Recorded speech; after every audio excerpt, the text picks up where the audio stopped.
Hello everyone, कैसे हो आप सब लोग। आज अपना डे 9 है डेली आंसर राइटिंग प्रोग्राम का। और एथिक्स के अंदर आज अपना टॉपिक है गांधीयन एथिक्स यानी गांधी जी का नीति शास्त्र। अभी तक हमने 8 डे कंप्लीट कर लिए हैं। उससे रिलेटेड आपका टेस्ट भी हो चुका है। मेरे पास कई लोगों की कॉपीज भी आई है। कईयों की बहुत अच्छी है बट प्रेजेंटेशन में दिक्कत है। आपने जो है कीवर्ड्स वगैरह मेंशन किए हैं अच्छे से, लेकिन आप उन कीवर्ड्स को हाईलाइट नहीं कर पा रहे हो। तो अपनों ने जो डेली आंसर राइटिंग में सीखा है उसको आप इम्प्लीमेंट भी करो अपने टेस्ट के अंदर, टेस्ट सीरीज के अंदर, तभी इस क्लास का अपने को फ़ायदा हो रहा है ये पता चलेगा। जैसे कि अपने बात करते हैं कोई भी एक टॉपिक या फिर कोई भी एक मैं आपको एग्जांपल देती हूँ कि आज हम गांधीयन एथिक्स की बात करेंगे। तो अगर आपसे प्रश्न यही पूछ ले 10 नंबर का कि जो गांधी जी का नीति शास्त्र है उसका प्रशासन के अंदर क्या प्रासंगिकता है आज के टाइम पे, तो ये आपको 10 मार्क का क्वेश्चन जो है पूछ लिया गया। तो इसके अंदर आप जो चीजें लिखोगे, जैसे कि अगर आप लिखते हो, अगर आप मेन हेडिंग्स दे रहे हो, सत्याग्रह, अहिंसा, असत्य, उसके अलावा उनके जो 7 सिंस थे यानी 7 पाप की जो थ्योरी उन्होंने बताई थी, या फिर 11 जो उनके वोव्स थे, 11 वोव्स जिसको हम बोलते हैं। तो ये इस तरीके की जो भी चीज़ें लिखोगे और उसके अंदर आप जो चीज़ों को एक्सप्लेन करोगे, उनको, उन कीवर्ड्स को आप हाइलाइट करने की आदत डालो, ठीक है? और एक आंसर को एक अच्छा स्ट्रक्चर दिया करो। जैसे आप इंट्रो, बॉडी, कंक्लूजन में तो आप लिखने लग गए, ये चीज़ तो आपकी अच्छी बात है। लेकिन आप जो बॉडी फॉर्मेट है उसको आप अधिकतर पैराग्राफ में लिख देते हो। जो अपनी जो आंसर कॉपी आती है आरएस के अंदर, वो लाइनिंग में आती है, तो उसके अंदर प्रेज़ेंटेशन जो है उसको हाइलाइट करना बहुत ज़रूरी है। तो जो बॉडी पार्ट है, आप उसको छोटे-छोटे भाग में डिवाइड करो, उसको हेडिंग्स, सब हेडिंग्स के अंदर लिखो।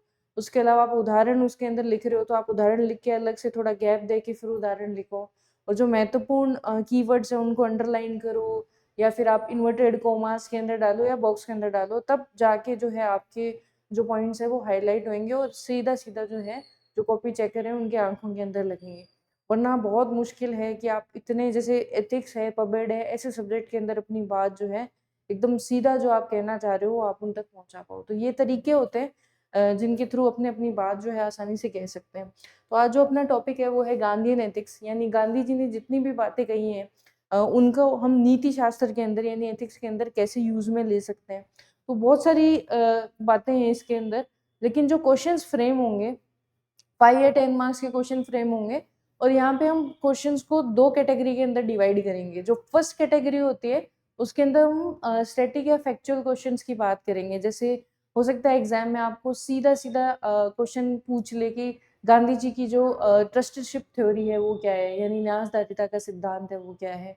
या फिर आपसे पूछ लेंगे गांधी जी के जो 7 उन्होंने पाप की थ्योरी दी थी यानी 7 सिंस, उस थ्योरी को आप एक्सप्लेन करो। तो उसके अंदर जो आपका आपने नोट्स में या बुक में पढ़ा है उस कंसेप्ट्स को आपको एज़ इट इज़ उतारना है। आपको उस कंसेप्ट को लिखना है कि जैसे फॉर एग्ज़ाम्पल ट्रस्टीशिप थ्योरी जो थी या नासदारिता का जो सिद्धांत है, वो उनकी इकोनॉमिक थॉट का या इकोनॉमिक फिलॉसफी का एक पार्ट है। उन्होंने अर्थशास्त्र के बारे में या अपने जो विचार है वो दिए थे। उन्होंने बोला था कि समाज जो है 2 एक एक्चुअल में वर्गों में बँटा है। एक तो पूंजीपति वर्ग और मज़दूर वर्ग जो है 2 अ, भागों के अंदर विभक्त है। और जो पूंजीपति वर्ग है, उनके पास बहुत सारा धन है, बहुत सारी संपत्ति है। उन्हें इस संपत्ति का खुद को स्वामी ना मानकर, ओनर ना मानकर ट्रस्टी मानना है यानी न्यासी मानना है। मतलब हम सिर्फ़ संरक्षक हैं, ऐसा उन्हें मानना है। उसका 2 प्रमुख कारण हैं। पहला प्रमुख कारण ये है कि जो भी उन्होंने धन अर्जित किया है, जो भी, जैसे अगर उन्होंने कोई फैक्ट्री लगाई होगी, कोई बिज़नेस किया होगा, तो उसके अंदर जो रॉ मटेरियल है, वो उन्होंने इस प्रकृति से लिया है। दूसरी चीज़ है कि जो फैक्ट्री के अंदर काम करते हैं, जो ह्यूमन रिसोर्स हैं, वो हमारे समाज का ही भाग है, जो मज़दूर वर्ग जो है। तो उन दोनों के बिना जो ये धन है, ये संपत्ति है, इसका अर्जन जो है संभव ही नहीं हो सकता। इसलिए जो भी पूंजीपति वर्ग हैं, उन्हें स्वयं को स्वामी ना मानकर यानी ओनर ना मानकर इस संपत्ति का ट्रस्टी मानना है यानी एक न्यासी मानना है।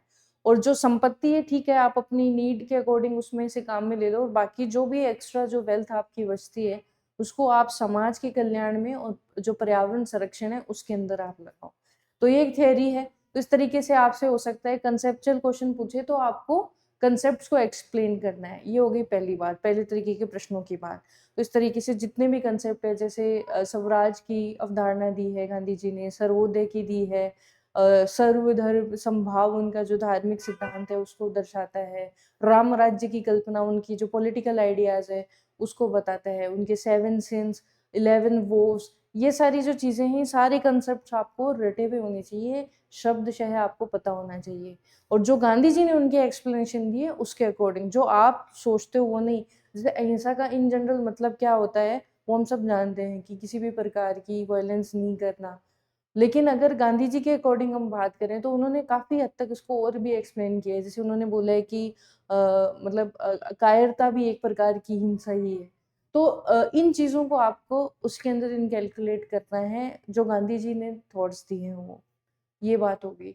उसके बाद में हम सेकंड एस्पेक्ट पे आते हैं, जो एप्लीकेशन पार्ट है, कि भाई गांधी जी ने जितने भी कंसेप्ट्स दिए हैं उनके आज के समय में क्या प्रासंगिकता है, एक प्रश्न आपसे वो पूछेंगे। तो आपको हर कंसेप्ट को एक तरीके से अप्लाई करना है आज का जो वर्ल्ड ऑर्डर है उसके अंदर। जैसे आज की परिस्थितियां क्या है, जैसे आज के पर्यावरण की अगर हम बात करें तो पर्यावरण के अंदर हम देख रहे हैं कि वनों की अंधाधुंध कटाई हो रही है। हम देख रहे हैं कि वाइल्ड लाइफ जो है उसमें और ह्यूमन के अंदर कॉन्फ्लिक्ट चल रहा है, जिसकी वजह से वाइल्ड लाइफ जो है लगातार एक्सटेंट हो रही है, डिग्रेड हो रही है। इस तरीके से आपको पर्यावरण से उसको रिलेट करना है। या फिर वर्ल्ड ऑर्डर की बात करें तो हम देख रहे हैं कि जगह जगह पे जो है टेरर अटैक्स हो रहे हैं। तो अगर हम टेरर अटैक की बात करें और टेररिज्म में हम स्पेसिफिक बात करें कि धर्म आधारित जो आतंकवाद है, वहां पे गांधीयन एथिक्स को हम लेके आएंगे, तो जो गांधी जी का जो धर्म से रिलेटेड फिलोसॉफी है, उनका दर्शन है कि सर्व धर्म संभाव, हम उसको कनेक्ट कर सकते हैं। तो इस तरीके से आपको इधर प्रॉब्लम रखनी है और वहाँ उस प्रॉब्लम को सेंटर में रखते हुए गांधी जी ने जितने भी कंसेप्ट दिए हैं उन सबको आपको कनेक्ट करना आना चाहिए। ये हो गई आज के टाइम पे प्रासंगिकता की बात। तो आप उसके अंदर जो वर्ल्ड ऑर्डर है उससे कनेक्ट करो, और जो आज की सामाजिक समस्याएं हैं, जो आज के पर्यावरण की समस्याएं, आप उनसे कनेक्ट करो। दूसरा जो सबसे महत्वपूर्ण जो बात करते हैं हम, प्रशासन के अंदर जो गांधीयन एथिक्स है उसका क्या रोल हो सकता है। तो उसके अंदर आपको बताना होगा कि जो प्रशासन है, जैसे हम सत्याग्रह की बात करेंगे, गांधी जी ने सत्याग्रह की बात करी थी, तो उसको हम प्रशासन के अंदर सत्य निष्ठा लाने के लिए उपयोग में ले सकते हैं। भाई हम सत्याग्रह को फॉलो करेंगे तो प्रशासन की जो पहली शर्त होती है एक सुशासन की, गुड गवर्नेंस की, जो कि है सत्यनिष्ठा, तो उसको हम कंप्लीट कर पाएंगे अगर हम गांधी एथिक्स को अपनाएंगे। तो इसी तरीके से आपको जो चीज़ें हैं वो समझनी है। वैसे ही अगर न्यासधारिता का सिद्धांत आ जाए, ट्रस्टीशिप थ्योरी, तो इन जनरल तो मैंने आपको एक्सप्लेन कर दिया कि आप कैसे करोगे वर्ल्ड ऑर्डर के अंदर, तो वो एक कंसेप्ट को आप यूज में ले सकते हो। जैसे हमने CSR भी हम लेके आए हैं, कॉर्पोरेट सोशल रिस्पॉन्सिबिलिटी। जिसको नहीं पता अभी आने वाले क्वेश्चन में आएगा, मैं आपको एक्सप्लेन करूंगी CSR क्या होता है। तो वहाँ पे हमने उसको अप्लाई किया है। प्रशासन के अगर अंदर हम बात करें तो वैसे प्रशासनिक अधिकारी भी है, तो उसके पास भी जितने भी रिसोर्सेज है गवर्नमेंट के, तो उसको उसको खुद का स्वामी, उन रिसोर्सेज का स्वामी ना समझकर खुद को ट्रस्टी समझना चाहिए।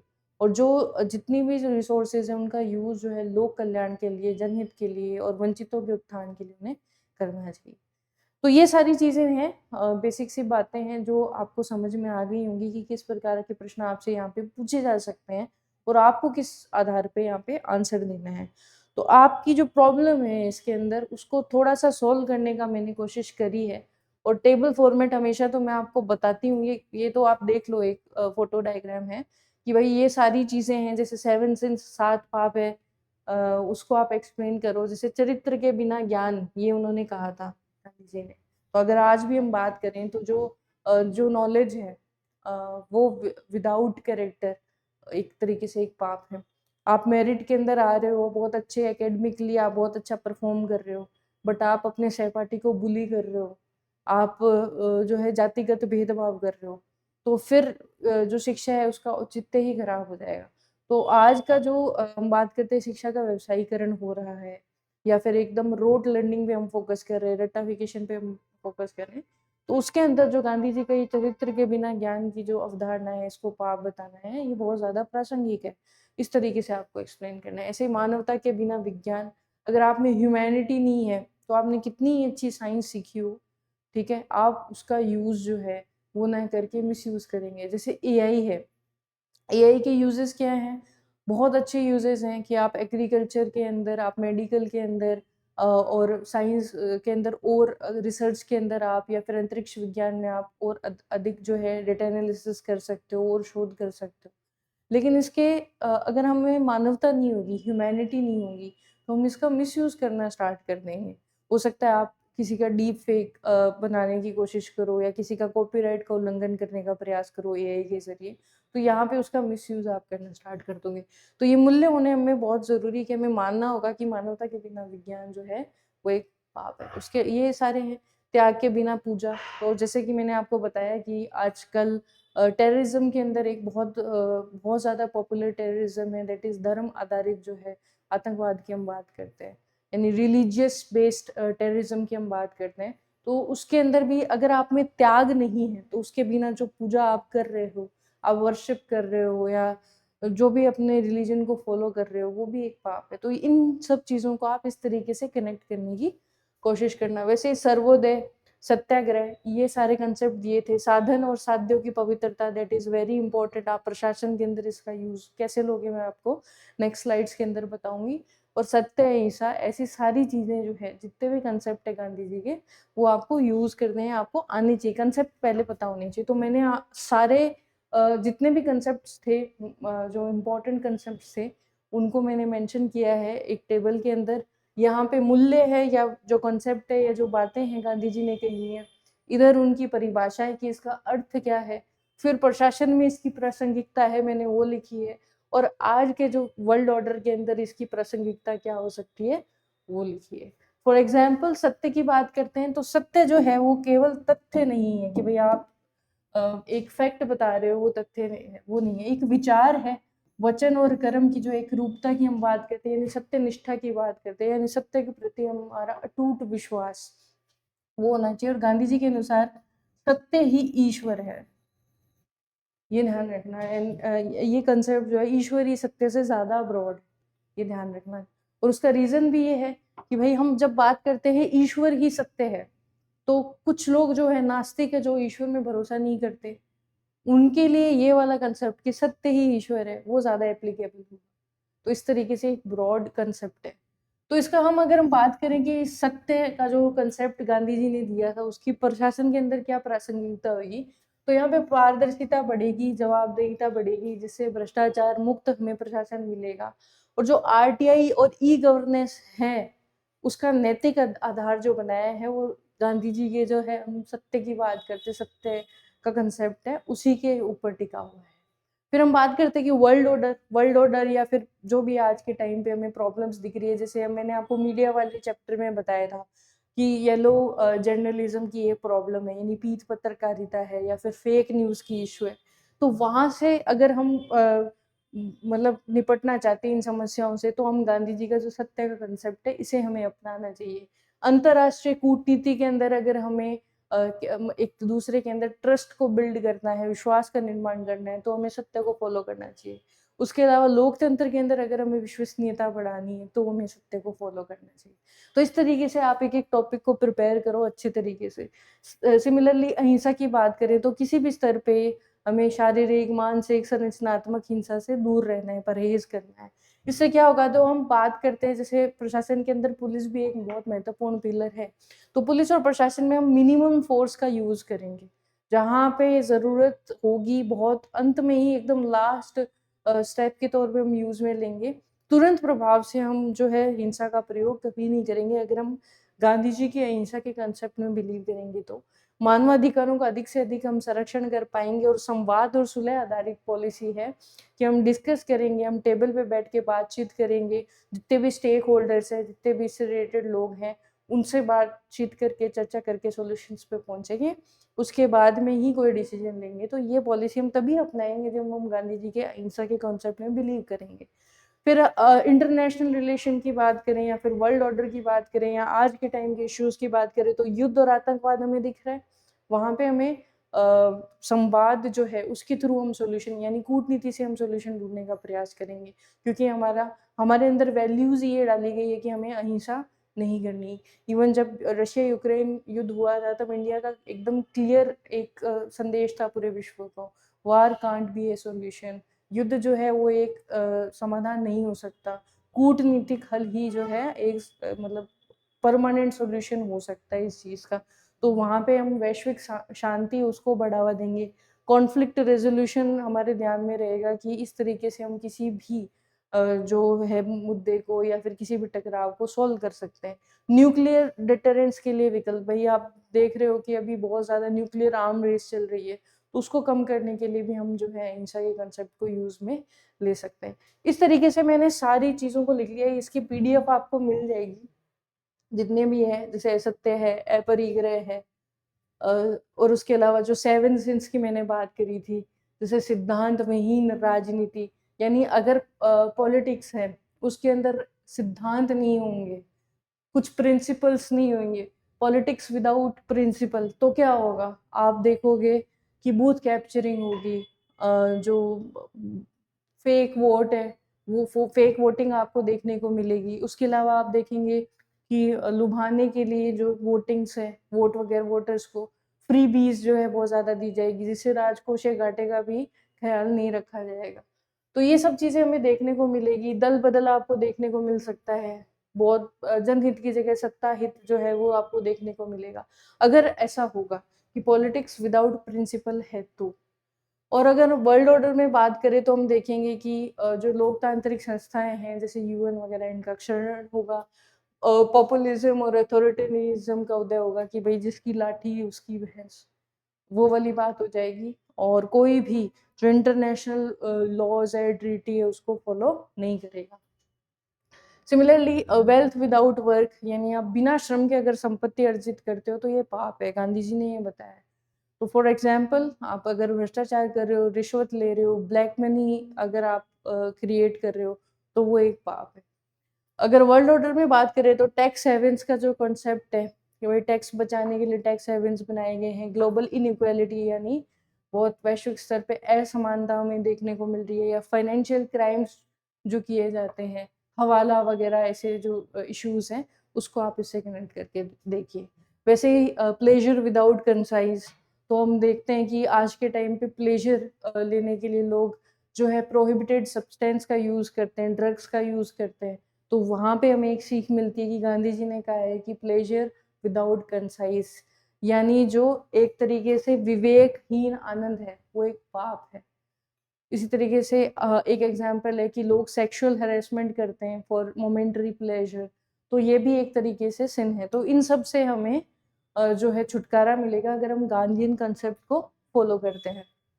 सिमिलरली नॉलेज विदाउट करेक्टर, यानी कि चरित्रहीन जो ज्ञान है वो भी एक पाप है।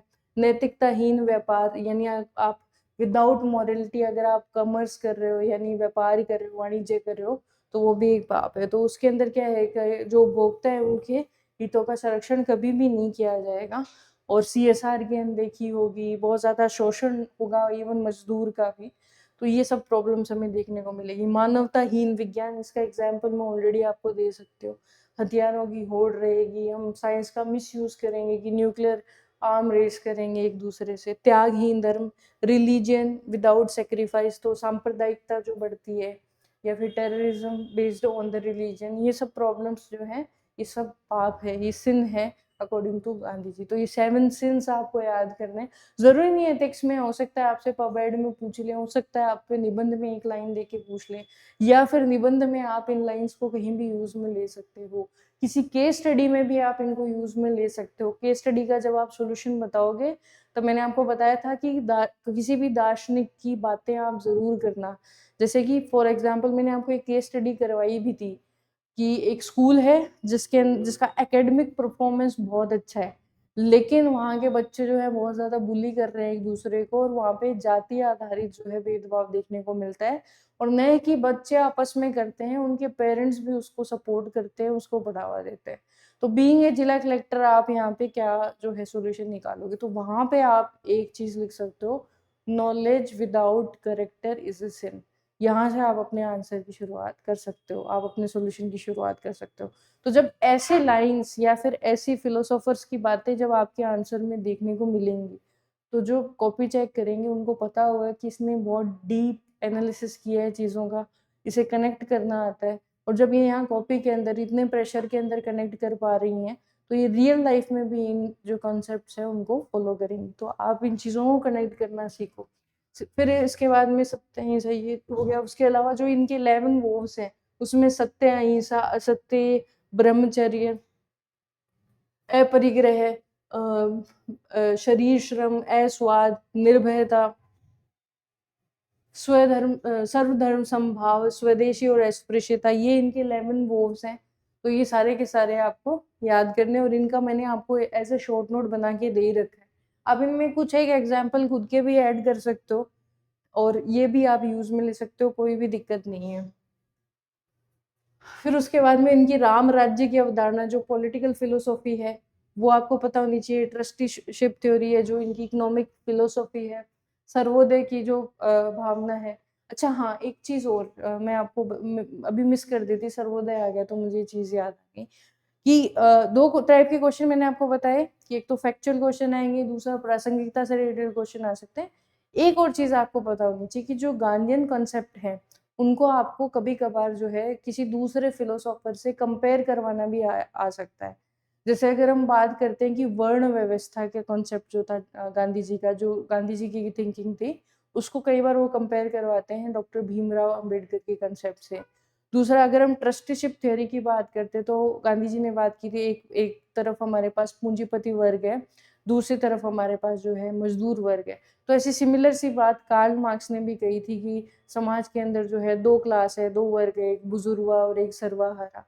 तो इन चीज़ों को आपको कंपेयर कराना चाहिए कि कैसे गांधी जी का जो कंसेप्ट है वो मच बेटर है, क्योंकि कार्ल मार्क्स ने अंत में जो है हिंसा की बात करी थी, बट गांधी जी ने कहीं भी हिंसा की बात नहीं करी। सिमिलरली हम यहाँ पे बात करते हैं, अगर सर्वोदय की बात करते हैं, यानी सबका उदय, सबका, सभी वर्ग का, सभी जाति का, सभी लिंग का, सभी लोगों का, सभी प्रकार से भौतिक, शारीरिक, मानसिक, धार्मिक उदय या उत्थान ही सर्वोदय की जो भावना है उसको एक्सप्लेन करता है।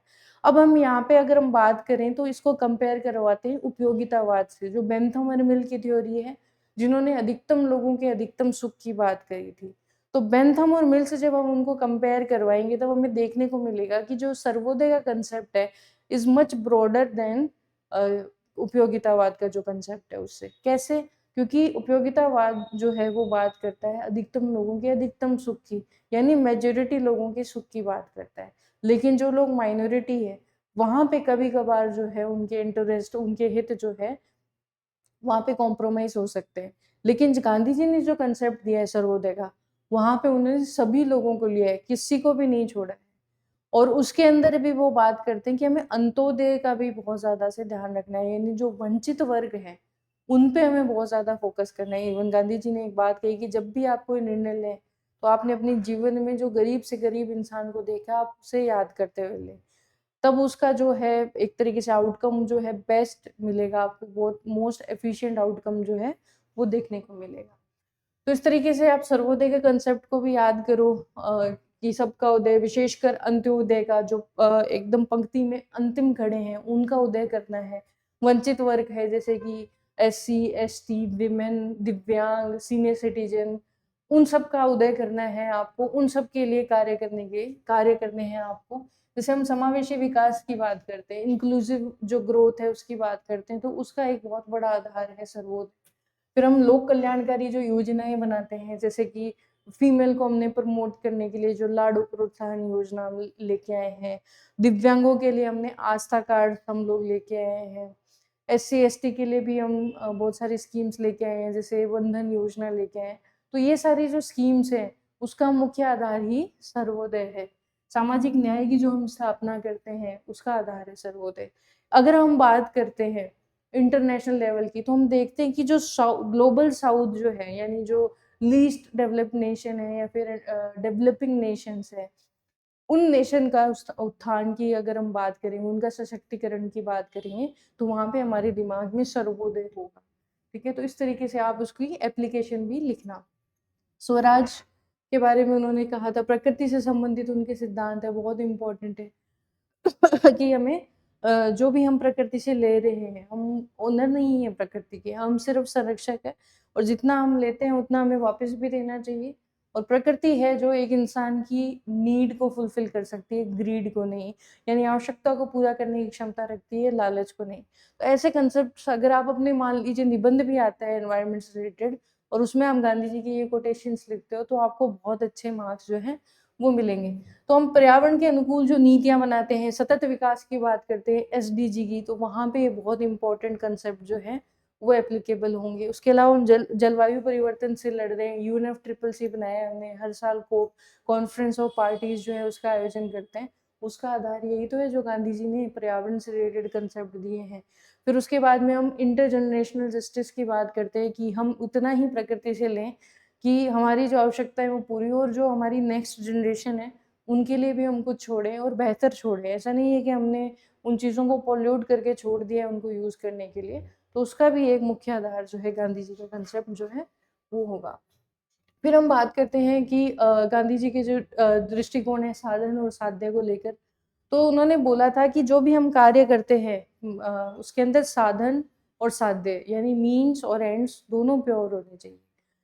तो साधन जो है कि जो किसी ऑब्जेक्टिव को हमने प्राप्त करने के लिए जो प्रोसेस फॉलो की है वो होती है, और जो साध्य होता है जो जो हमारा प्राइम ऑब्जेक्टिव होता है वो। जैसे कि फॉर एग्जांपल कि हमारा टारगेट था कि हमें कोई डेवलपमेंटल योजना है उसको बनाना था, हमें कोई बांध बनाना था एक विद इन डेडलाइन के अंदर, टाइम फ्रेम के अंदर। अब उसको मान लीजिए 5 फरवरी को मुझे उसको बना के कंप्लीट करना है, लेकिन अभी तक जो टेंडर प्रोसेस है वो कंप्लीट ही नहीं हो पाया है, क्योंकि ये प्रक्रिया बहुत लंबी है, बहुत जटिल है और हमें अभी तक जो है योग्य कंपनीज हैं उनकी आवेदन नहीं मिले और अभी तक टेंडर प्रक्रिया कंप्लीट नहीं हो पाई। तो हमारा जो साध्य है वो तो अच्छा है कि हमें ब्रिज का निर्माण करना है, एक विकास आधारित कोई योजना का निर्माण कर रहा है, बट उस केस के अंदर टेंडर प्रक्रिया पूरी नहीं हो पा रही, तो क्या मैं ऐसी नियमों को साइड में करके, जो रूल्स है वो प्रक्रिया को साइड में करके रेंडमली जो है टेंडर प्रक्रिया को कंप्लीट करके किसी भी एक को बेनिफिट देके और वो काम करवा लूँ, तो क्या ये सही रहेगा? क्योंकि एंड तो सही है, ब्रिज तो बन रहा है, विद इन टाइम फ्रेम बन रहा है, तो नहीं, गांधी जी ने बोला नहीं, यहाँ पे साध्य और साधन दोनों प्योर होने चाहिए। जो आप कार्य कर रहे हो, जो प्रक्रिया फॉलो कर रहे हो, वो भी प्योर होनी चाहिए, वो भी नैतिक होनी चाहिए, और जिस ऑब्जेक्टिव के लिए आप कर रहे हो वो भी प्योर होना चाहिए और वो भी नैतिक होना चाहिए। तो यहाँ पे आप कंपेयर करवा सकते हो मैकियावली से। मैकियावली बहुत बड़े पॉलिटिकल थिंकर हुए हैं, उनकी बुक का नाम है द प्रिंस, और उन्होंने रियल पॉलिटिक की बात करी है जो एक तरीके से आइडियलिज्म से दूर है और जो व्यवहारिक जो हम मतलब राजनीति की बात करते हैं उसके बारे में मैकियावली बात करते हैं। तो उन्होंने बोला है कि जो साध्य है वो जो हमारा ऑब्जेक्टिव वो हमें मिलना चाहिए, चाहे हम उसके लिए किसी भी तरीके से कुछ भी करें। वो जो प्रोसेस है, जो तरीका है वो इम्प्योर हो सकता है, कोई दिक्कत नहीं है। तो यहाँ पे आप मैकियावली से उन्हें कंपेयर करवा सकते हो। फिर उनका सर्वधर्म समभाव की हम बात करते हैं, तो जितने भी प्रकार के, जितने भी हमारे सामने धर्म है, उन सब के प्रति हमें समान भाव रखना है, जैसा मेरा मेरे धर्म के प्रति भाव है। जैसे समान मेरे को आदर रखना है, समान मतलब टॉलरेंस रखनी है, सहिष्णुता, एकदम समान लेवल का मुझे उसके प्रति जो है डेडिकेशन रखनी है, प्रेस्टीज का ध्यान रखना है। गांधी जी के लिए ये धर्मों की समानता नहीं बल्कि धर्मों के प्रति समान भाव है। ये बहुत ज़्यादा ब्रॉड टर्म है कि जब हम एक तरीके से हम यहाँ पे सेक्युलरिज्म की बात कर सकते हैं। हम यहाँ पे धर्मनिरपेक्षता से भी ब्रॉडर कॉन्सेप्ट है। धर्मनिरपेक्षता तो बोलता है कि ठीक है, सभी जो जो हमारे सामने धर्म है, हमें एक तरीके से अगर हम इंडियन सेक्युलरिज्म की बात करें तो स्टेट का कोई धर्म नहीं है और स्टेट जो है सभी धर्मों के लिए समान कार्य करेगा। और अगर कोई भी इश्यूज होंगे, कोई भी कुरीति देखी जाएगी तो फिर स्टेट इंटरवीन करेगा, अदरवाइज स्टेट जो है वो धर्म से दूर रहेगा। ये सेक्युलरिज्म की बात होती है। लेकिन सर्वधर्म समभाव ये बहुत ज़्यादा एथिकल और बहुत ज़्यादा इमोशनल टर्म है, और उसके अंदर हम प्रत्येक धर्म को अपने धर्म को जैसे देखते हैं वैसे देखेंगे। तो ये जो आज के टाइम पे सांप्रदायिकता फैल रही है या फिर टेररिज्म फैल रहा है, उससे निपटने के लिए बहुत अच्छी चीज़ है। अब हम फर्स्ट क्वेश्चन पे आते हैं, क्वेश्चंस करते हैं। मैंने आपको एक ब्रीफ आइडिया दे दिया, आपकी मेहनत को आधा कर दिया है। अब उसके अलावा भी कोई कंसेप्ट अगर आपके ध्यान में है जो बच गया, मुझसे छूट गया हो, आप उसी टेबल में लिख लेना, और आगे जो है जैसे प्रशासन में इसका क्या यूज होगा या वर्ल्ड ऑर्डर में इसका क्या यूज होगा, इसको आप कंप्लीट कर लेना। अब हम फर्स्ट क्वेश्चन पे आते हैं कि जो 7 सामाजिक पाप है, यानी जो 7 सिंस है, उस पे ये क्वेश्चन है। महात्मा गांधी ने 7 सामाजिक पाप व्यक्ति और राज्य दोनों के लिए एक नैतिक दिशा निर्देश दे दी। यानी अब यहाँ पे आप इस क्वेश्चन को तोड़ो, एक तो हमें 7 सिंस के बारे में लिखना है, सातों के सातों सिंस हमारे आंसर में आने चाहिए, पहले तो हमें वहां मार्क्स मिलेंगे। दूसरी चीज, हमें व्यक्ति से रिलेट करना है और राज्य यानी स्टेट से रिलेट करना है, गवर्नेंस से या प्रशासन से रिलेट करना है, कि दोनों के लिए एक तरीके से ये कोड ऑफ कंडक्ट है या मोरल गाइड है, उसके रूप में कार्य करते हैं। हमें उदाहरण सहित इस चीज को एक्सप्लेन करना है। तो अब अपने आंसर पे चलते हैं। महात्मा गांधी जी ने जो है समाज के नैतिक पतन के मूल कारणों को 7 सोशल सिंस के रूप में जो है प्रदर्शित किया था। उन्होंने बोला केवल व्यक्तिगत आचरण नहीं बल्कि शासन, नीति निर्माण और सार्वजनिक जीवन के लिए भी ये बहुत इंपॉर्टेंट है। भाई आप कैसे एक इन पर्सन में तो अपने है ही इम्पोर्टेंट, बल्कि समाज के लिए, हमारे राज्य के लिए, शासन के लिए, प्रशासन के लिए, इवन वर्ल्ड ऑर्डर के लिए भी बहुत महत्वपूर्ण है। बट यहाँ पे मेनली उन्होंने पूछा है कि पर्सन के जो है एक तरीके से मोरल कंपास की तरह कैसे काम करेगा, या स्टेट के मोरल कंपास की तरह कैसे काम करेगा। हम बात करते हैं परिश्रम बिना संपत्ति एक से नहीं, ये बताया है गांधी जी ने। तो उसके अंदर बोला है उन्होंने कि श्रम केवल आजीविका नहीं बल्कि स्वाभिमान होता है, और अब हमें बिना परिश्रम किसी भी प्रकार का जो है धन अर्जित नहीं करना है। ठीक है, चाहे वह शोषण से आए या छल से आए, अंततः अन्याय का ही वो रूप ले लेगा।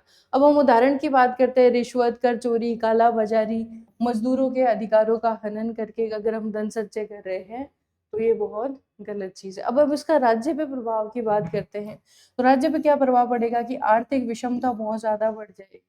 अगर हम परिश्रम के बिना संपत्ति का अर्जन कर रहे हैं तो एक प्रॉब्लम है ब्लैक मनी, काला धन, ये समस्या बहुत ज्यादा बढ़ जाएगी। अमीर और अमीर होते जाएंगे, गरीब और गरीब होते जाएंगे, तो उससे जो है इकोनॉमिकल जो इनइक्वालिटी है वो बहुत ज्यादा इंक्रीज होगी। जन कल्याण का विचार जो है वो कमजोर पड़ जाएगा, और एक्चुअल के अंदर जो गवर्नमेंट की, जो हम टैक्स से कलेक्ट करने वाले थे धन, अगर हम ये करते हैं कि हम टैक्स चोरी करते हैं परिश्रम के बिना संपत्ति अर्जित करने के लिए, तो जो गवर्नमेंट सोशल वेलफेयर स्कीम्स लाती है उसके पैसे कहाँ से आते हैं? अधिकतर टैक्स से ही तो आते हैं।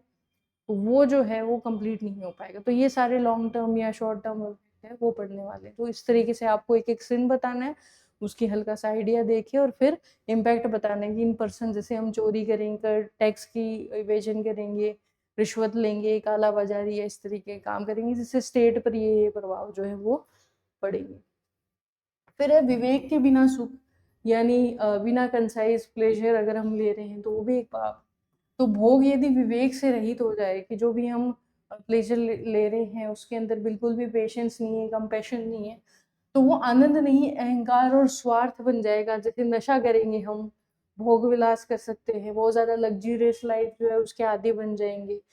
अगर हम ऐसी लाइफस्टाइल को अपनाएंगे तो समाज, परिवार और प्रकृति पे हम बोझ बन जाएंगे। जैसे आपने देखा है अभी हम बहुत ज्यादा सोशल मीडिया का यूज करते हैं, इंस्टाग्राम, यूट्यूब अगर आप खोलोगे और कोई भी अगर इन्फ्लुएंसर को देखोगे, तो हर इन्फ्लुएंसर में इवन बहुत सारे लोग, लीडर्स भी, इवन बहुत सारे लोग, मतलब लगभग सभी जो सोशल मीडिया पे प्रेजेंस रखते हैं, वो सब एक तरीके से बहुत ज़्यादा लग्जरियस लाइफ को प्रमोट करने लगे हैं।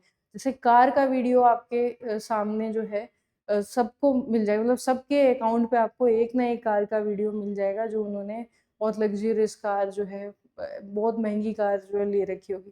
तो इससे एक कल्चर प्रमोट होता है। अब जैसे बच्चे हैं या स्टूडेंट हैं, उनके माइंड को चेंज करना बहुत ईजी होता है। अब उनका टारगेट ये बन जाएगा कि मुझे ये कार लेनी है, ये मेरा टारगेट है। उनका टारगेट ये नहीं रहेगा कि मेरे इसके अलावा भी लाइफ है, सोशल वेलफेयर भी एक चीज़ होती है, नॉलेज गेन करना भी एक चीज़ होती है, टीचिंग भी एक चीज़ हो सकती है, सीखना भी एक चीज़ हो सकती है। इन सब से फोकस हट के उनका ये टारगेट रहेगा कि मेरे जो रोल मॉडल है उसने एक बहुत महंगी कार ली है, और उस महंगी कार लेने से उनका समाज के अंदर बहुत ज़्यादा प्रेस्टीज जो है बढ़ चुका है, और मेरा भी टारगेट ये है कि मुझे एक कार लेनी है।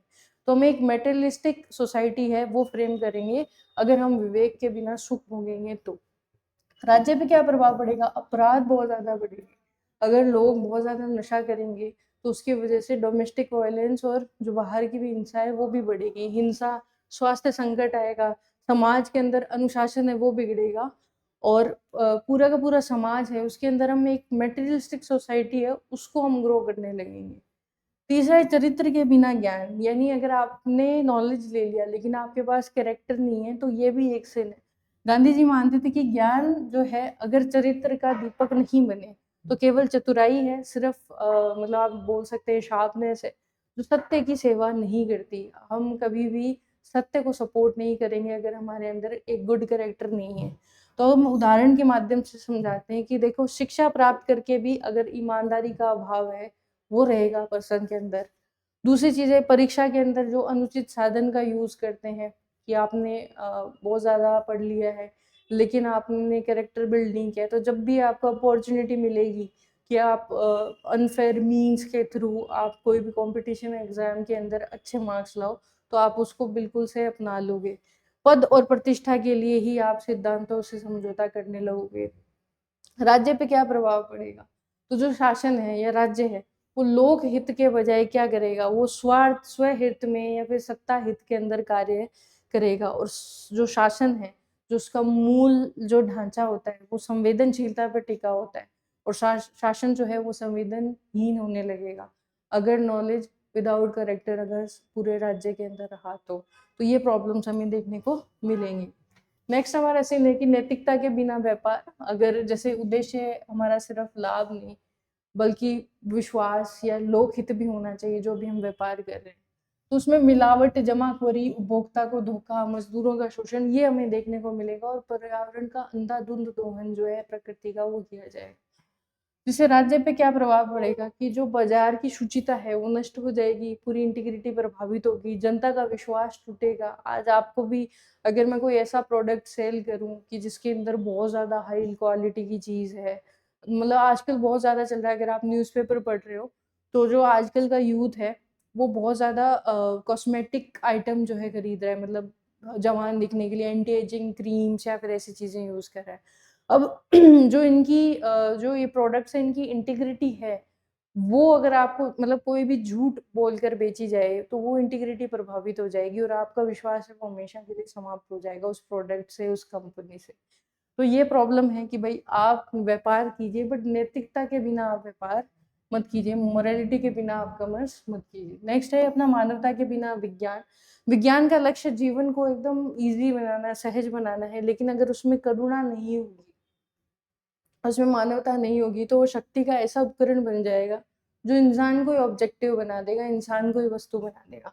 जैसे युद्ध के अंदर हम विनाशकारी साधनों का विकास करने लगेंगे, निजता का अतिक्रमण होने लगेगा, प्राइवेसी का हनन होगा, लाभ के लिए मानव सुरक्षा की अपेक्षा कर दी जाएगी। राज्य पे क्या प्रभाव पड़ेगा? जो टेक्नोलॉजी है वो जन कल्याण पे फोकस नहीं होगी बल्कि जन नियंत्रण का एक साधन मात्र बन के रह जाएगी। और जो लोगों के अधिकार है जैसे निजता का अधिकार, इस तरीके के जो अधिकार है वो बहुत ज़्यादा क्राइसिस में आ जाएंगे, बहुत ज़्यादा संकट में पड़ जाएंगे। नेक्स्ट है त्याग के बिना अगर आप उपासना करते हैं यानी सेक्रीफाइस के बिना वर्शिप अगर हम करेंगे तो ये भी एक सिन है। गांधी जी के लिए जो भक्ति है उसका सार कर्म कांड नहीं, यानी जो हम विभिन्न प्रकार के कार्य करते हैं जैसे पूजा अर्चना या फिर कोई भी अलग अलग धर्म के अंदर अलग अलग चीजें की जाती है वो मेन धर्म नहीं होता बल्कि सेवा, मानव सेवा, संयम, आत्मशुद्धि, ये जो है वर्शिप का जो मूल मंत्र होता है। त्याग के बिना उपासना सिर्फ बाहरी दिखावा या पाखंड जो है वो बनकर रह जाएगी। जैसे हम पूजा पाठ का या कोई भी प्रैक्टिस है उसका बहुत ज्यादा प्रदर्शन करेंगे लेकिन गरीब की उपेक्षा करते चले जाएंगे, धार्मिकता का दावा करेंगे बट व्यवहार में असत्य करेंगे, असत्यता का पालन करेंगे, कठोरता का पालन करेंगे। तो जो हमने धर्म से चीजें सीखी है उनको हम इम्प्लीमेंट नहीं कर पाएंगे अपनी लाइफ के अंदर। राज्य पे क्या प्रभाव पड़ेगा? तो भाई धर्म आत्मनिर्माण का मार्ग न रह के वैमनस्य का या विभाजन का जो है कारण बन सकता है। धर्म आधारित राजनीति यहाँ बढ़ सकती है या फिर सांप्रदायिकतावाद जो है बहुत ज्यादा राज्य में बढ़ सकता है अगर ये सिन जारी रहा तो। फिर सिद्धांत के बिना राजनीति, तो जो राजनीति है वो सत्य, अहिंसा और लोक सेवा इसके लिए बनी है। जब राजनीति सिद्धांत विहीन हो जाएगी, जो एक कुछ प्रिंसिपल है, सेट ऑफ प्रिंसिपल है, कुछ मोरालिटी पे टिकी हुई है राजनीति, वो अगर उससे दूर हो जाएगी तो सिर्फ ये सेवा भावना खत्म हो जाएगी और एक सिर्फ पद लोलुपता या लिप्सा बनकर जो है वो रह जाएगी। तो उदाहरण क्या है इसके, तो भाई इन पर्सन यानी व्यक्तिगत तौर पे इंसान झूठे वादे करेगा, धन बल का बहुत ज़्यादा यूज़ में लेगा, जन भावनाओं को भड़काकर जो है एक तरीके से वोटिंग जो है वोटर्स को अपनी तरफ खींचेगा और विरोध से लोगों को दबा देगा। अगर राज्य की बात करें तो लोकतंत्र की जो सोल है, आत्मा है, वो बहुत ज़्यादा कमज़ोर पड़ जाएगी और शासन जो है जनता के प्रति फिर उत्तरदायी नहीं रहेगा। अब हम कंक्लूजन पे आते हैं कि जो गांधी जी के 7 पाप है, वो व्यक्ति के चरित्र निर्माण और राज्य की नैतिक शासन यानी एथिकल गवर्नेंस दोनों के लिए एक दर्पण का काम करते हैं और ये हमें याद दिलाते हैं कि साधन भी हमारे शुद्ध होंगे तभी जो साध्य है वो पवित्र हो पाएगा। यानी हमारे मीन्स और हमारे जो एंड्स है दोनों प्योर होने चाहिए। नेक्स्ट क्वेश्चन पे हम आते हैं कि गांधी जी के लिए साधन उतने ही महत्वपूर्ण है जितना कि साध्य, यानी जितने हमारे लिए मीन्स इम्पोर्टेंट है उतने ही इम्पोर्टेंट होने चाहिए जितने एंड्स हैं, यानी लक्ष्य। स्पष्ट करना है हमें कि सिद्धांत से लोक प्रशासन के यानी पब्लिक एडमिनिस्ट्रेशन के अंदर उन नैतिक दुविधाओं को हम कैसे हल कर सकते हैं, यानी एथिकल डायलेमास को कैसे हम रिजॉल्व करेंगे जहाँ पे हमें सिर्फ परिणाम प्राप्त करने का दबाव हमारे ऊपर रहता है और प्रक्रिया की पवित्रता के साथ हमें समझौता करना पड़ जाता है या उसका कारण बन जाता है। तो हमें विद एग्जाम्पल एक्सप्लेन करना है। हमें सबसे पहले कंसेप्ट को बताना है कि साधन और साध्य की पवित्रता क्या है, फिर उसके बाद में हम एक्सप्लेन करेंगे एथिकल डायलेमास को विद एग्जाम्पल और फिर कंक्लूड करेंगे इस क्वेश्चन को। तो साधन और साध्य जो है उसकी पवित्रता की बात जो है गांधी जी ने की थी और जो नैतिक दुविधाएं हैं, महात्मा गांधी जी का ये मानना था कि जो साध्य की पवित्रता है वो साधनों की शुद्धता पर निर्भर करती है। यानी कोई भी जो एम है, जो हमारा कुछ गोल है, वो उसकी प्योरिटी जो हमने प्रोसेस फॉलो करी है, प्रक्रिया फॉलो करी है, उसकी प्योरिटी पे डिपेंड करती है। उनके अनुसार लक्ष्य कितना ही महान क्यों ना हो, चाहे हमारा कितना ही बड़ा लक्ष्य क्यों ना हो, यदि उसे पाने का तरीका अनैतिक है तो वो लक्ष्य भी नैतिक नहीं रहेगा। इवन उन्होंने खुद ने भी ये चीज़ फॉलो करी थी। उनका बहुत बड़ा लक्ष्य था कि हमें देश को आज़ाद कराना है, लेकिन उन्होंने कभी भी हिंसा का उपयोग नहीं किया। उनके जो साध्य है वो भी पवित्र था कि हमें स्वतंत्रता प्राप्त करनी है और उन्होंने जो उसके लिए साधन का यूज़ किया था, यानी जो मीन्स उन्होंने यूज़ करी थी वो भी प्योर थी। उन्होंने सत्याग्रह, उन्होंने अहिंसा, उन्होंने स्वदेशी ऐसी चीज़ों को अपना टूल बनाया था और उससे उन्होंने स्वतंत्रता की प्राप्ति करी थी। उसमें आप एग्जाम्पल भी लिख सकते हो अगर आपके पास स्पेस है कि जब असहयोग आंदोलन चल रहा था तब वहाँ पे हिंसा भड़की, चोरा चोरी कांड हुआ और जैसे ही हिंसा की बात आ गई, हालांकि वो जो है बहुत हम लोगों ने दबाव बनाया था ब्रिटिशर्स पे, बट स्टिल जैसे ही वहाँ पे हिंसा ने एंट्री ली, गांधी जी ने असहयोग आंदोलन जो है वापस लेने की घोषणा कर दी थी। उन्होंने अपने ऑब्जेक्टिव को प्राप्त करने के लिए अपनी जो प्रोसेस है उसको पोल्यूट नहीं होने दिया और वो अपने सिद्धांतों पे वो कायम रहे। अब हम बात करते हैं कि लोक प्रशासन के अंदर कुछ हमें नैतिक दुविधाएं देखने को मिलती है, जैसे हमें एक तरफ लक्ष्य प्राप्त करना है, दूसरी तरफ हमें विधि का भी पालन करना है। एक तरफ तो हमें टारगेट मिलते हैं, डेडलाइंस मिलती है और कुछ गोल्स हमें सेट करके दे दिए जाते हैं और दूसरी तरफ हमें प्रोसेस जो है वो प्रॉपर फॉलो करनी होती है, कानूनों का पालन करना होता है। जैसे किसी विकास परियोजना को जल्दी पूरा करने के लिए टेंडर प्रक्रिया की अनियमितता कई बार हमें देखने को मिलती है। तो अगर हम गांधीवादी दृष्टिकोण का यूज लेंगे, यानी जो अभी हमने बात किया, जिस सिद्धांत का हम डिस्कस किया, तो परियोजना समय पे पूरी हो ये बहुत जरूरी है, लेकिन पारदर्शी प्रक्रिया और निष्पक्ष चयन बहुत ज्यादा जरूरी है। तो हम प्रोसेस और जो डेडलाइन है दोनों की प्योरिटी, जो है हमारी परियोजना है, जो हमारा लक्ष्य है, उसको भी प्योरिटी रखेंगे, उसको भी टाइम पे कंप्लीट करेंगे और जो प्रोसेस है उसको भी हम निष्पक्ष रूप से, पारदर्शी रूप से जो है फॉलो करेंगे। दूसरी है कानून बनाम जनहित, यानी एक तरफ तो हमें कानूनों का पालन करना होता है, दूसरी तरफ हमारे पास जनहित है, जैसे अवैध बस्तियों को बिना कानूनी प्रक्रिया के हटाना ताकि शहर सुंदर दिखे। कई बार ये चीज की जाती है, तो इसका हम सॉल्यूशन क्या लेंगे, यहीं से लेंगे कि जो मीन्स है एंड्स है दोनों प्योर होने चाहिए। जनहित भी तभी नैतिक है जब न्यायपूर्ण साधनों से हमने प्राप्त किया हो, यानी अगर आपको शहर को सुंदर बसाना है तो आप प्रॉपर प्रक्रिया फॉलो कीजिए और जो है पुनर्स्थापित पुनर्वास भी उनका ध्यान में रखिए और एक प्रॉपर तरीके से ही लोगों को वहां से हमें विस्थापित करना है। तीसरा, राजनीतिक दबाव मिलेगा आपको एक तरफ और दूसरी तरफ आपको प्रशासनिक ईमानदारी भी दिखानी होगी। जैसे प्रभावशाली व्यक्ति ने गलत काम पे कार्रवाई नहीं करना, भाई कोई बहुत ज्यादा प्रभावशाली व्यक्ति है, उसने कुछ गलत कार्य किया है, तो आप पे दबाव बनाया जाएगा कि आप किसी भी तरह का एक्शन मत लो, आप किसी भी तरह की कार्यवाही मत लो। और ताकि शांति जो है वो बनी रहे, तो अब आप यहाँ पे क्या समाधान निकालोगे भाई? अल्पकालिक जो शांति है उससे बहुत ज्यादा मूल्यवान है कि दीर्घकालिक न्याय और विश्वास जो है जनता में वो बना रहना चाहिए।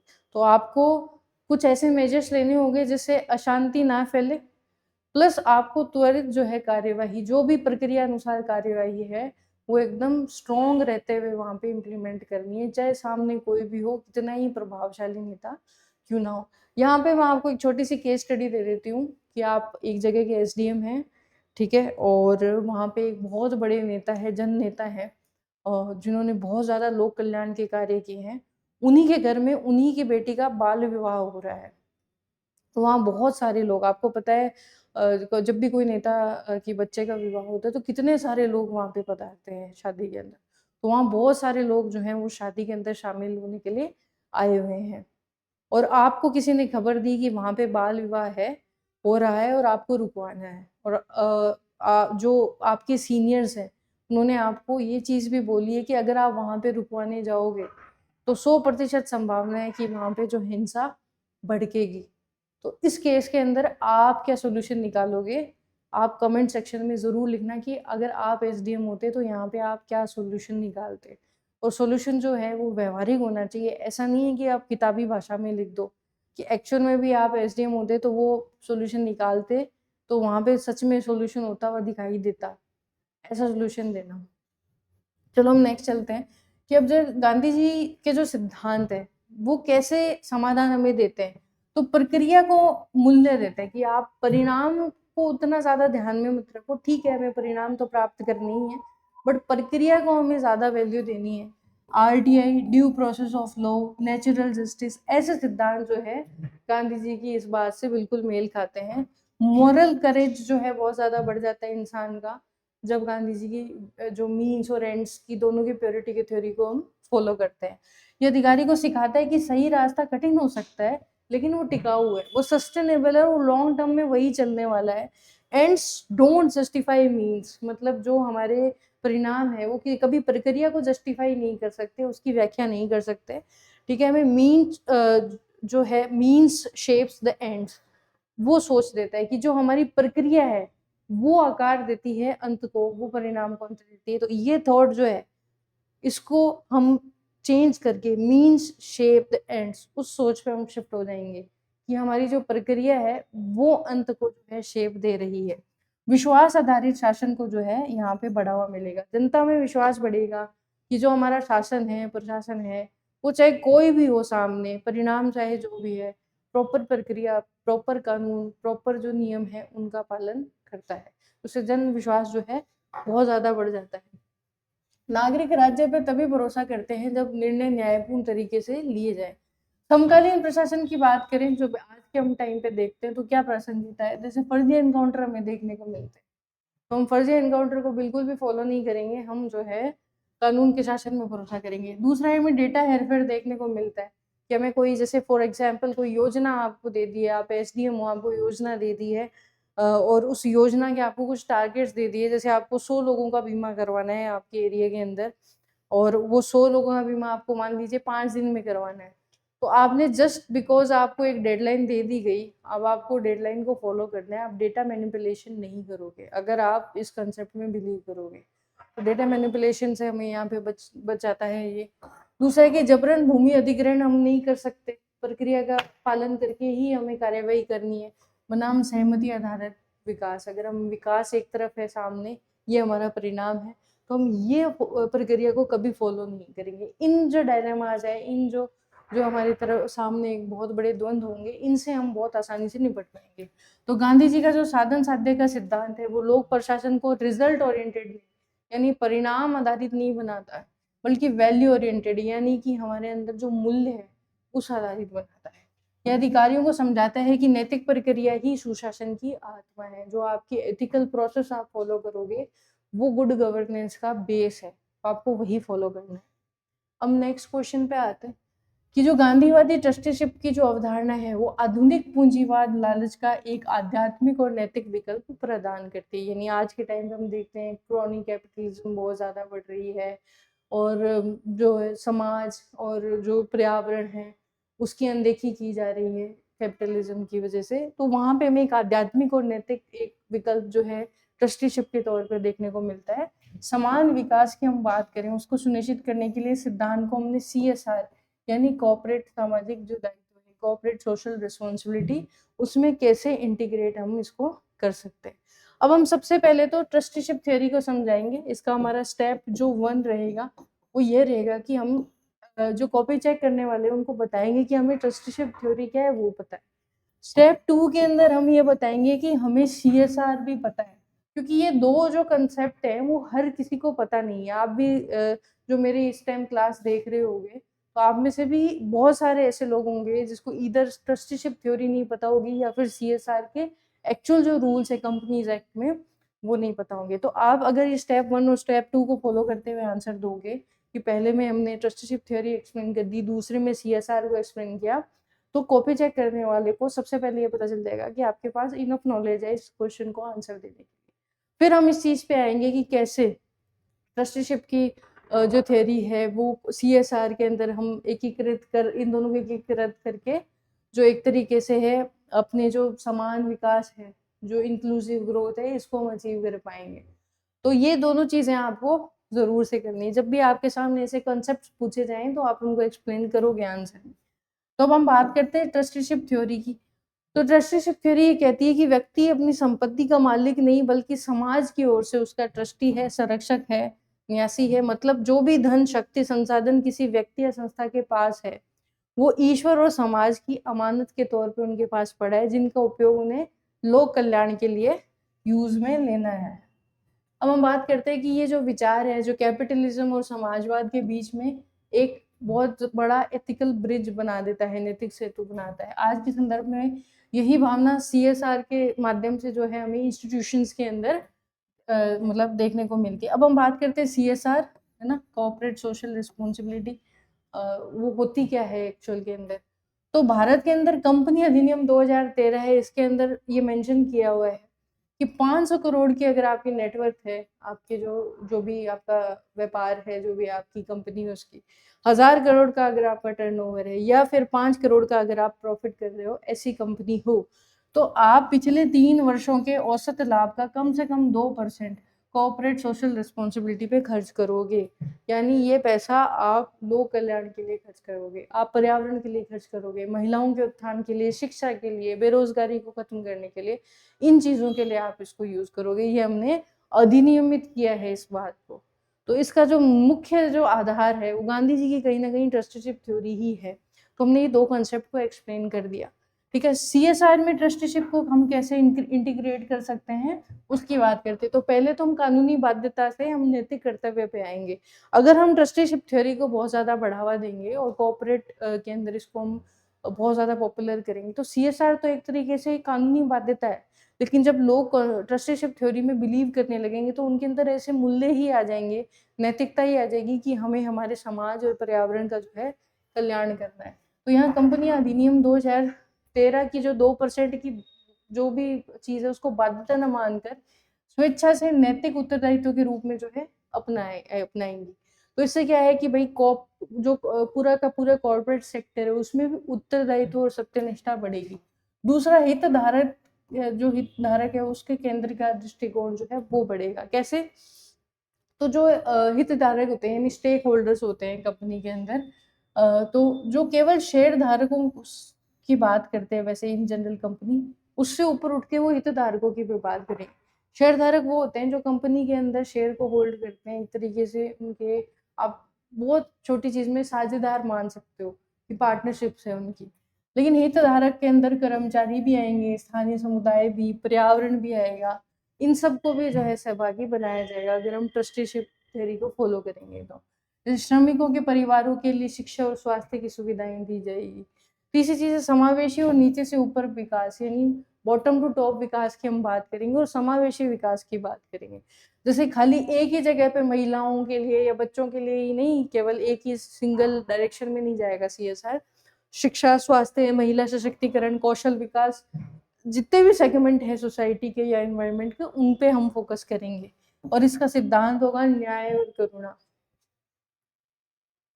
फिर हम बात करते हैं कि पर्यावरणीय ट्रस्टीशिप जो है, ये कंसेप्ट बहुत ज़्यादा ग्रो करेगा कॉर्पोरेट सेक्टर में। पर जो प्राकृतिक संसाधन है, अगर उनका हम उनको सामाजिक ट्रस्ट अगर हम मानेंगे, तो CSR के अंदर जल संरक्षण, हरित ऊर्जा, कार्बन न्यूट्रलिटी, इन सबको प्राथमिकता दी जाएगी। पारदर्शिता और सामाजिक जवाबदेही है, वो बहुत ज़्यादा कॉर्पोरेट सेक्टर की बढ़ेगी।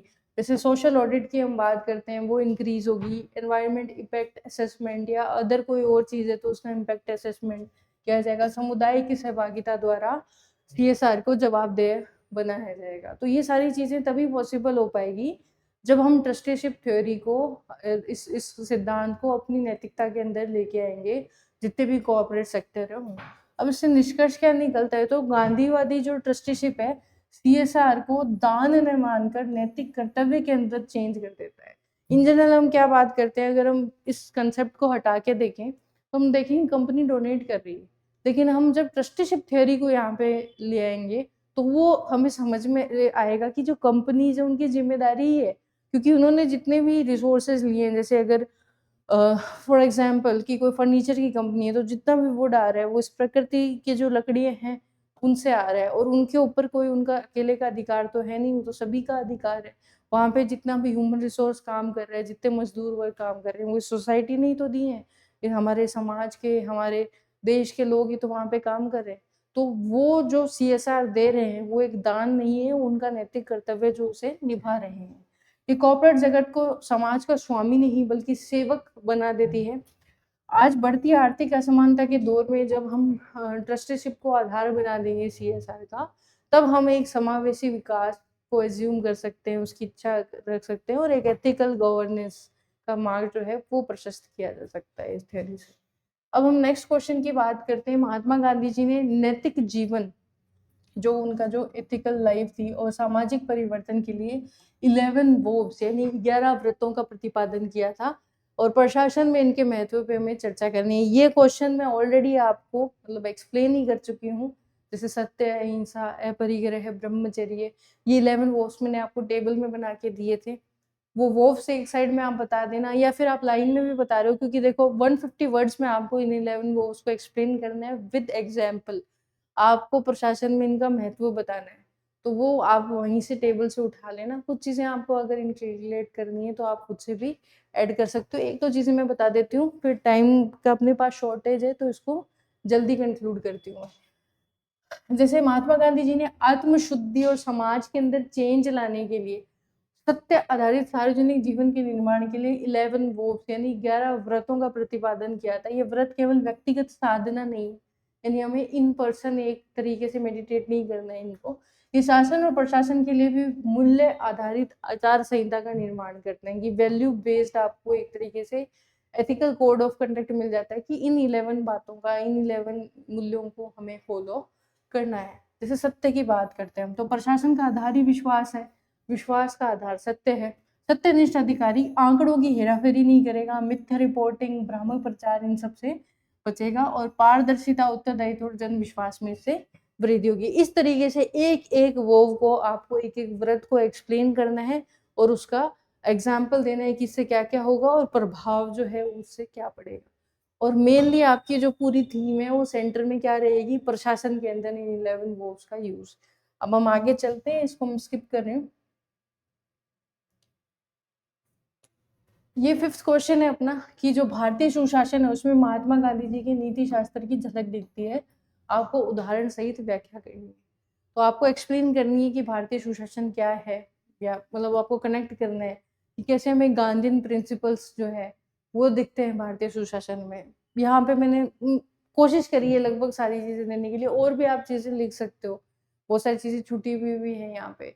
तो आप जितने भी मैंने आपको बताया, अगर आप सबके बारे में भी एक एक लाइन लिखोगे, जैसे सर्वोदय, अंत्योदय, उसके अलावा स्वराज, राम राज्य, ट्रस्टीशिप थ्योरी, जो साध्य और साधन है उनकी पवित्रता, सबके बारे में, सत्य, अहिंसा है, अपरिग्रह, ब्रह्मचर्य, सबके बारे में एक-एक लाइन भी लिखोगे तो भी आपका आंसर कंप्लीट हो जाएगा।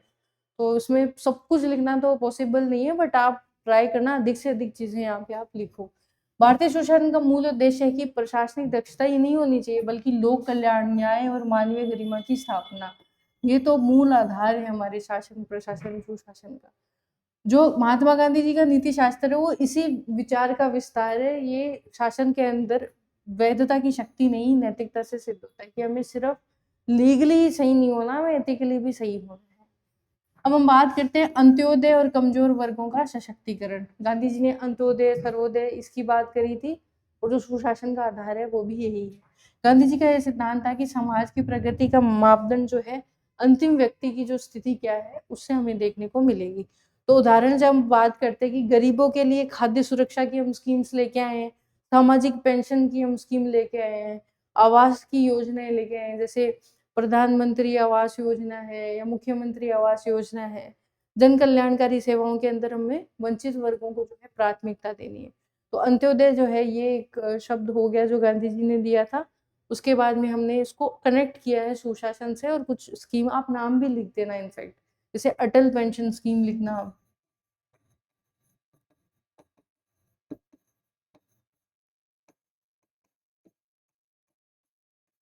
जैसे मुख्यमंत्री आवास योजना या फिर प्रधानमंत्री आवास योजना, ऐसे नाम लिखना आप योजनाओं के, तो उसका इम्पैक्ट बहुत अच्छा जाएगा कि आपको पता है, करंट से आप कनेक्टेड होके भी फिलहाल कौन सी स्कीम चल रही है।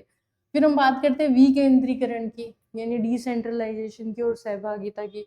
तो गांधी जी ने जो है राज्य शक्ति के अत्यधिक केंद्रीकरण के विरुद्ध थे कि आपको सेंट्रलाइज नहीं करनी है, डिसेंट्रलाइज करनी है पावर को। आपको गांवों को भी जो है स्वराज देना है। तो स्थानीय स्वशासन के बहुत बड़े समर्थक थे, तो हमने पंचायतों को अधिकार दिया है, प्रॉपर संसाधन दिए हैं, ग्राम सभाओं की भूमिका जो है उसको मान्यता दी है। यहाँ पे आप जो दो एक तरह से कॉन्स्टिट्यूशन अमेंडमेंट एक्ट है, आप उसको मेंशन कर सकते हो। ग्राम सभा की बात आई है तो आप इसका आर्टिकल भी मेंशन कर सकते हो। तो इस तरीके से आप फैक्ट भी इसमें जोड़ देना। सत्य, पारदर्शिता और उत्तरदायित्व की बात की थी गांधी जी ने। उन्होंने बोला था कि गांधी जी के नीति शास्त्र में सत्य जो है सर्वोच्च मूल्य है। उन्होंने टॉप प्रायोरिटी दी है सत्य को। सुशासन में पारदर्शिता और जवाबदेही है, वो सत्य की ही प्रशासनिक अभिवृत्ति है। जैसे हम सूचना का अधिकार की बात करते हैं या सिटीजन चार्टर की बात करते हैं, उसे शासन के अंदर जनता के प्रति जवाबदेही वो बढ़ेगी। सामाजिक अंकेक्षण यानी सोशल ऑडिट के द्वारा योजनाओं की जो सार्वजनिक समीक्षा है वो की जाएगी। तो इस तरीके से हमें कनेक्ट करना है हर एक चीज को। फिर हम बात करते हैं साधन और साध्य की जो पवित्रता है। तो गांधी जी के अनुसार लक्ष्य जितना भी महत्वपूर्ण है, साधन भी उतने ही महत्वपूर्ण है। सुशासन में इस नैतिक कसौटी पर ही टिका है कि परिणाम प्राप्त करने के लिए जो प्रोसेस हम फॉलो कर रहे हैं वो भी नैतिक होनी चाहिए, अनुचित मार्ग हमें नहीं अपनाना। तो जैसे भर्ती प्रक्रियाओं में निष्पक्षता और योग्यता आधारित चयन जो है ये इसका सबसे बड़ा एग्जाम्पल है। और जो हम जो भी कार्य करते हैं उसके अंदर नियम, प्रक्रिया और नैतिक मर्यादा का जो है हमें पालन करना चाहिए। अहिंसा, करुणा और मानवीय प्रशासन जो है उसकी बात गांधी जी करते हैं कि गांधीवादी अहिंसा केवल हिंसा का निषेध नहीं, बल्कि सत्ता के प्रयोग में संयम और नागरिक के प्रति सम्मान भी इसके अंदर उन्होंने जोड़ा है। तो जन सुनवाई हम जब करते हैं तो हम इसी को फॉलो करते हैं। शिकायत निवारण प्रणाली हम बनाते हैं कि भाई कोई ग्रीवेंस रिड्रेसल मैकेनिज्म हमने बनाया है, या फिर संवेदनशील पुलिस व्यवस्था जो हम बात करते हैं, कम्युनिटी पुलिसिंग हम लेके आए हैं कंसेप्ट, वो इसी से रिलेटेड है कि हमें प्रशासन के अंदर करुणा दिखानी है, मानव की गरिमा को ध्यान में रखना है और अहिंसा का पालन करना है। आपदा प्रबंधन राहत कार्यों के अंदर हमें मानवीय दृष्टिकोण जो है वो देखने को मिलता है। फिर हम बात करते हैं नैतिक अर्थव्यवस्था और स्वदेशी की भावना। तो गांधी जी की जो आर्थिक दृष्टि है वो मानव केंद्रित थी, और सुशासन के अंदर स्थानीय रोजगार, कुटीर उद्योग और आत्मनिर्भरता पे उन्होंने बल दिया था कि जो हैंडीक्राफ्ट है, खादी है, उनको प्रमोट किया था। तो स्वयं सहायता समूह जो एसएचजी होते हैं, सेल्फ हेल्पिंग ग्रुप्स, आप हम उनका एग्जाम्पल दे सकते हैं। हस्तशिल्प, ग्रामीण उद्यम और स्थानीय जो उत्पाद है, स्वदेशी उत्पाद है, उनको बढ़ावा देना, ये कुछ एग्जाम्पल्स है जो हम यहाँ पे कनेक्ट कर सकते हैं। सामाजिक न्याय और भेदभाव मुक्त जो शासन है, सर्वोदय की हम यहाँ बात कर सकते हैं कि हमें सर्वोदय करना है, यानी सबका ही विकास करना है। आज के टाइम में भी जो हम हमारी गवर्नमेंट है, सबका साथ सबका विकास, तो उस कहीं ना कहीं सर्वोदय से ही प्रेरित है। तो गांधी जी अस्पृश्यता और सामाजिक विभाजन के कट्टर विरोधी थे। भारतीय सुशासन में समान अवसर और गरिमा की रक्षा गांधीवादी नैतिकता का ही रूप है। अगर हम बात करें उदाहरण की तो SC/ST का या फिर दिव्यांग है, इन सब का उत्थान, इन सब के अधिकारों के लिए हमने विशेष प्रावधान जो लिए हैं, सार्वजनिक सेवाओं में समानता और भेदभाव है उनका निषेध किया है, तो वो इसी का ही एग्जाम्पल है, इसी को ही हमने शो किया है। अब हम कंक्लूजन पे आते हैं कि भारतीय सुशासन जो है उसकी आत्मा वस्तुतः गांधीवादी नीति शास्त्र की आधुनिक अभिव्यक्ति है, जहाँ शासन का लक्ष्य जो है लोक कल्याण, साधन की नैतिकता और मूल्य सत्य, अहिंसा, समता और सहभागिता है। तो हमें जो गांधी जी ने जितने भी विचार दिए हैं, जितने कंसेप्ट दिए हैं, वो यहाँ पे मेंशन करने थे और वो हमें आज के भारत के सुशासन में कहाँ-कहाँ देखने को मिलते हैं, वो हमें बताना था। आप यहाँ पे एक्ट लिख सकते हो, स्कीम लिख सकते हो, यहाँ पे जो हम प्रक्रिया फॉलो करते हैं आप उसे लिख सकते हो, कोई हमने इंस्टीट्यूशन बनाया है हम उसे लिख सकते हो। जैसे फॉर एग्जांपल अगर हमने पर्यावरण संरक्षण की बात की थी, तो हम यहाँ पे नेशनल ग्रीन ट्रिब्यूनल भी हम यहाँ पे मेंशन कर सकते हैं कि ये हमने जो बनाया है वो उसका आधार कहीं न कहीं गांधी जी के जो पर्यावरण संबंधी जो उनकी विचारधारा थी वही रही है। तो इस तरीके से आपको ज़्यादा से ज़्यादा एग्ज़ाम्पल लिखने पे ही यहाँ पे मार्क्स जो है वो मिलेंगे। ये लास्ट क्वेश्चन है अपना कि बेंथम का जो अधिकतम लोगों का अधिकतम सुख का सिद्धांत है यानी उपयोगितावाद, गांधी जी के सर्वोदय यानी सभी का उदय से किस प्रकार भिन्न है? प्रशासन में अल्पसंख्यकों के अधिकारों की रक्षा के संदर्भ में हमें चर्चा करनी है। हम मेनली बात करते हैं कि जो जेरेमी बेंथम का उपयोगितावादी सिद्धांत है, उसके बारे में हम बात करते हैं। वो ये कहता है कि वही कार्य नैतिक है जिससे हम अधिकतम लोगों का अधिकतम सुख यानी maximum good of maximum people, वो अगर कोई भी कार्य है जिससे हम अधिकतम लोगों का अधिकतम सुख अटेन कर रहे हैं, ये प्राप्त कर रहे हैं, तो वो नैतिक है। इसके विपरीत गांधी जी ने कहा है कि सभी का उदय, सभी का सभी प्रकार से उदय यानी हर धर्म, हर जाति, हर लिंग का, सभी लोगों का सभी तरीके से सामाजिक, आध्यात्मिक, शारीरिक, हर धार्मिक, हर प्रकार से जो उदय है, विकास है, उसको उन्होंने कहा सर्वोदय। तो ये विशेषकर सबसे कमजोर व्यक्ति के कल्याण पर जो है फोकस करते हैं गांधी।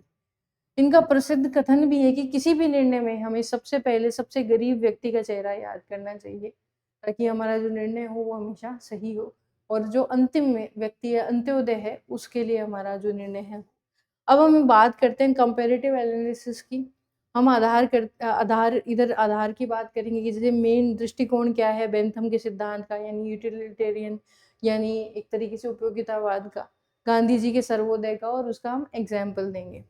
तो बहुसंख्यक सुख प्राथमिक है जो उपयोगितावाद है उस सिद्धांत में, बेंथम के सिद्धांत में, जबकि गांधीवादिता का जो सिद्धांत है वो सभी के उदय की बात करता है और विशेषकर अंत्योदय की यानी जो अंतिम जो व्यक्ति खड़ा है पंक्ति में उसके उदय की बात करता है।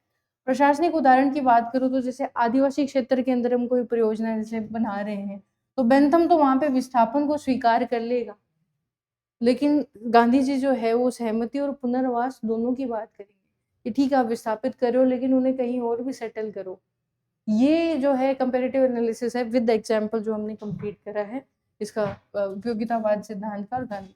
दूसरी बात ये है कि जो नैतिक आधार है वो क्या है, तो सुख की गणना की बात कही है बेंथम ने, यानी हम क्वांटिटेटिव यानी जो गणनात्मक मात्रात्मक जो हम बात करते हैं उस सुख की बात की गई है, जबकि गांधी जी का जो सिद्धांत है वो करुणा और गरिमा पे आधारित है, यानी यहाँ पे क्वालिटेटिव हम बात कर रहे हैं या मात्रात्मक नहीं, हम गुणात्मक बात कर रहे हैं। अब हम बात करते हैं कि प्रशासनिक उदाहरण, तो जैसे मैंने दिया था कि भाई श्रम को हटा दिया जाए, बेंथम बोलता है ताकि शहर जो है सुंदर दिखेगा और अधिकतम लोग जो है सुखी हो जाएंगे। लेकिन गांधी जी वही बात करते हैं कि पहले आप विस्थापित करने से पहले वैकल्पिक आवास की स्थापना करो, फिर आप विस्थापन की बात करो। अल्पसंख्यकों की बात करें तो जो यूटिलिटेरियनिज्म है यानी उपयोगितावाद है, वो उपेक्षा को अलाउ करता है कि जो माइनॉरिटीज हैं उनके हितों की उपेक्षा की जा सकती है, लेकिन गांधी जी उनके संरक्षण को अनिवार्य बताते हैं। जैसे फॉर एग्जाम्पल भाषाई आधार पर जो अल्पसंख्यक है उनको शिक्षा का अधिकार अलग से देना, ये एग्जाम्पल जो है हम प्रशासन के अंदर यूज में ले सकते हैं गांधी जी के सर्वोदय के कंसेप्ट के। दूसरी बात है निर्णय प्रक्रिया की अगर हम बात करें तो परिणाम केंद्रित है जो बेंथम का कंसेप्ट है, यानी उन्होंने बोला है कि जो लास्ट में जो हम ऑब्जेक्टिव हमारा है वो अधिकतम लोगों का अधिकतम सुख होना चाहिए, लेकिन गांधी जी मूल्य केंद्रित जो है वो बात करते हैं कि वैल्यू भी होनी चाहिए, प्रक्रिया भी सही होनी चाहिए। जैसे बेंथम फेक एनकाउंटर को सपोर्ट करेंगे, वो ये बोलते हैं कि अधिकतम लोगों का अधिकतम सुख होना चाहिए। तो अगर हम किसी आतंकवादी का फेक अकाउंट एनकाउंटर भी कर रहे हैं, तो हम बहुत सारे लोगों को सेव कर रहे हैं, सिक्योर कर रहे हैं, ठीक है? जिससे अपराध कम हो जाएँगे। लेकिन गांधी जी जो है वो रूल ऑफ लॉ की बात करेंगे कि कानून का पालन हमें करना है। विकास मॉडल की बात करें तो Bentham top to down approach को फॉलो करते हैं, जबकि Gandhi ji bottom to up approach को फॉलो करते हैं। तो जो सीएसआर है, एक तरीके से बेंथम उनको सपोर्ट करेंगे कि भाई हमें दिखावटी खर्च करना है, लेकिन गांधी जी का जो है समुदाय आधारित जो है विकास वो होना चाहिए कि हम एक पर्टिकुलर कम्युनिटीज को हाईलाइट करेंगे, टारगेट करेंगे और उसके आधार पे हमें विकास करना है। न्याय की अवधारणा की बात करूं तो ऐसे न्याय, ऐसे एथिकल कोड या फिर ऐसे रूल्स बनाए जाएंगे जिसमें बहुमतों की जो है संतुष्टि होगी, जितने भी मेजोरिटी लोग हैं वो उससे खुश रहें।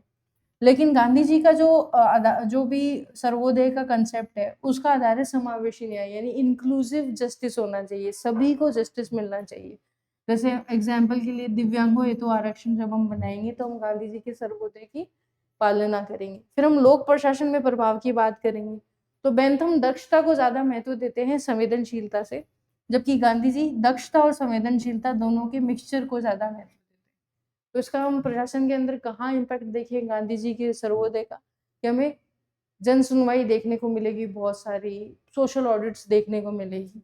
तो ये हमारा कंपैरेटिव एनालिसिस हो गया। तो हम कंक्लूड करते हैं कि जहाँ बेंथम का सिद्धांत बहुसंख्यक यानी मेजोरिटी के सुख को प्राथमिकता देते हैं, वहाँ गांधी जी का सर्वोदय प्रत्येक व्यक्ति, विशेषकर कि अल्पसंख्यक और कमजोर वर्ग की गरिमा यानी अंत्योदय की गरिमा को सुनिश्चित करता है।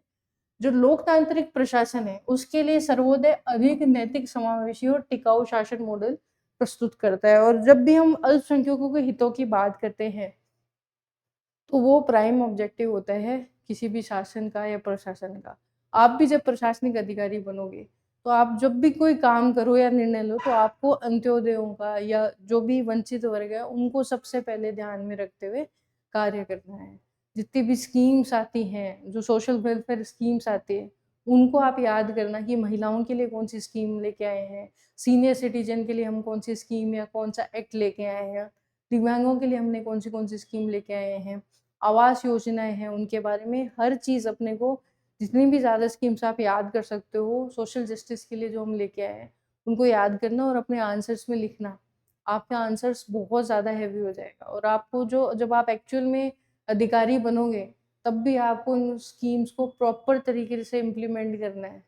प्रक्रिया का भी एकदम अच्छे से पालन करना होगा, मैनिपुलेशन ऑफ डेटा भी नहीं करना। आपका एक्चुअल ऑब्जेक्टिव ये होना चाहिए कि स्कीम का जो फ़ायदा है वो अधिक से अधिक लोगों को पहुँचे, जो भी आपका एरिया है उसके अंदर। आपको हो सकता है बीच में ऐसा लगे कि इससे क्या हो जाएगा, बट आपको नहीं पता आपका एक सिग्नेचर, सिर्फ़ आपका एक, जब राजीव गांधी जो अपनी एक तरीके से कृषक साथी योजना है, जब आप उसमें किसी मृतक किसान की पत्नी को 2 लाख रुपए का चेक दे के आओगे ना, तो उनकी आँखों के अंदर उस दौरान भी, जब मृत्यु हो चुकी है, उस दौरान भी जो आशा की किरणें देखोगे ना, तब आपको पता चलेगा कि आपने कितना बड़ा काम किया है। तब आपको पता चलेगा कि आप किस पद पे बैठे हो। तब तक आपको नहीं एहसास होगा अपनी रिस्पॉन्सिबिलिटीज़ का। तो आपको जो भी काम करना है, वो जन कल्याण के लिए करना है, अपलिफ्टमेंट ऑफ डिप्राइव्ड्स के लिए करना है, वंचितों के उत्थान के लिए करना है। और यही आपका प्राइम ऑब्जेक्टिव रहना चाहिए। मैं बार-बार हर क्लास में बोलती हूँ ताकि आपके आंसर में वो लिखो आप। आपके अंदर वो चीज़ आ जाए, आपके अंदर वो भावना आ जाए। लोग बोलते हैं कि you will get lot of power जब आप प्रशासनिक अधिकारी बन जाओगे।